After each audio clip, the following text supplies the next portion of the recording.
Okay, a Vancouver-based firm is teaming up with the New York Power Authority to develop and manufacture zinc-air batteries. These are huge batteries. They say their product is low cost and long lasting compared to other battery technologies. We're joined by MacDonald. He is president and CEO of Zinc8 Energy Solutions. Great to see you. Before we get into your deal with New York, tell us, what are your batteries? What's special about them? Well, what's special about them is the fact that we are multi-megawatt hour batteries. So we do better, we perform better, and we're more economic the larger the battery. So I think the fundamental thing is when we're starting to look at the evolution of renewables and storage and monetizing electrons, there's a need for an economic storage capacity. So zinc-air is a technology that's being developed. I mean, I think it's 13 years in development in our company, about $80 million. So these things take a very long time. A lot of it's trial and error. But I think the fundamental thing is that we're opening up a market that currently doesn't exist, and that is in the utility scale, multi-megawatt hour, 20, 50, 100 megawatt hour of storage. And the big thing with us is that our storage is very cheap. The bigger you go. Once you get to 8 hours and above, which is where our sweet spots are, there really is no competition at this point other than a hydro dam. So that is the big differentiator with us. And apparently zinc-air, it has been around for quite a few years. It can be used in tiny batteries for hearing aids, but can go even for electric vehicle propulsion or even to a massive scale, the material zinc itself. Well, a couple of things about that. I mean, anybody that's got a hearing aid, that's a zinc-air battery, but it's not rechargeable. So ours really is a regenerative fuel cell. So we've got three main components. We've got the zinc regenerator, and what that does, it takes power and it generates zinc particles. And the way that we do it is patented. We have 20 patents on this particular battery. So it generates zinc particles, which holds the electricity. It then goes over to a second part, which is the storage tank, and the storage tank has got potassium hydroxide in it, and we keep it there until we need it to be discharged. You discharge it at the other end, and you create power. You then take those particles, put it back in, and it just goes on and on and on. We're a 20-plus-year battery life as well. So what this has been is a lot of different companies have been trying to get this scalable. We're the first ones that got there, and we are super pleased that NYPA, which is the largest power authority in the United States, selected us over 60 other technologies to develop long-scale storage for the state. So just give us an idea of what is the scale of the machine you're going to build, or the battery you're going to build with the people in New York. Well, it's going to start off as a 100 kilowatt system, and they will be testing it for various performance criteria. And then we expect that it would probably double in about a year to 2 years' time. And then there's an opportunity in New York State. There's three different capacities that they want to be testing.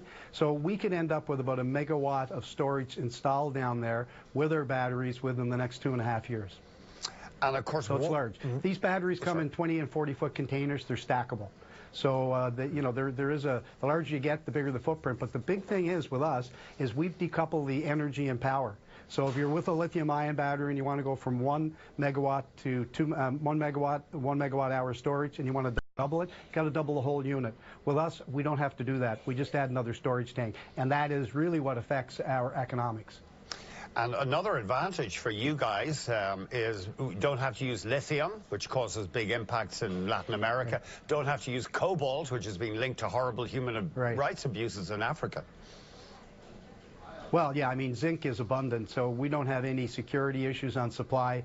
Zinc is everywhere. It's not expensive at all. And actually, we don't use a lot of zinc because it continues to regenerate itself according to the way that our processes have been developed.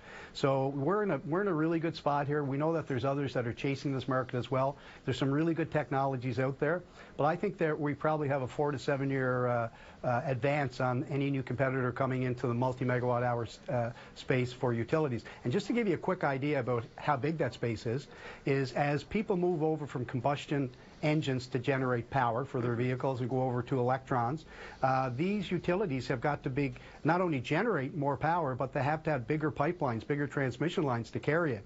This is like I think it's the U.S. Department of Energy said by 2050, globally, there'll be like $13 trillion invested in just building those bigger pipelines to put more electrons through it.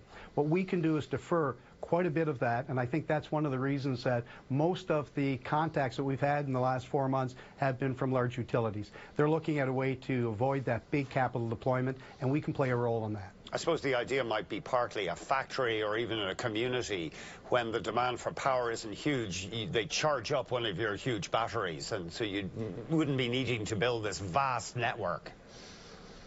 Yeah, you're exactly right. And one of the other things that it does, I mean, anybody that's been around the renewable energy industry kind of gets that wind is, it's pretty intermittent, it's disruptive on the grid, but most wind farms are only about 30–40% efficient. They lose all the other electrons.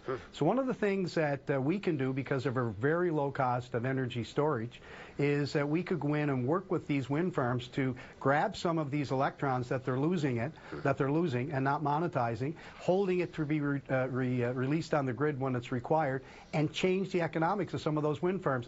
And ditto for solar, it's the same thing. So this type of long-term storage, I mean, look, for every kilowatt that we add after 8 megawatt hours, costs us under $50.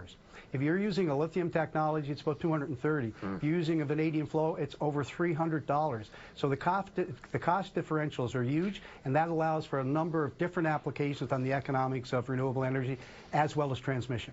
Now, you touched on zinc. You say you don't actually use that much zinc because the stuff is recycled within your system, I mean? Yeah. That's exactly right. So we create in the zinc regenerator. What we do is that we put power in. We grow crystals basically, and those crystals are what holds the electricity. So when it gets discharged, when it goes through over to the power stack, it doesn't dissipate. It's still there. We put it back over to the regenerator. We recharge it, and we do it again. It's almost like a catalyst for us. So it's not really burned or used as a fuel. These batteries are 20 years with a good maintenance schedule, which also means that it's very easy to monetize these, to finance them in the marketplace. So it's not a 5 or 7 year battery. It's a 20-year battery like most other flow batteries. We'll be watching out. Ron, thanks so much. Ron MacDonald is President and CEO at Zinc8 Energy Solutions. Up next.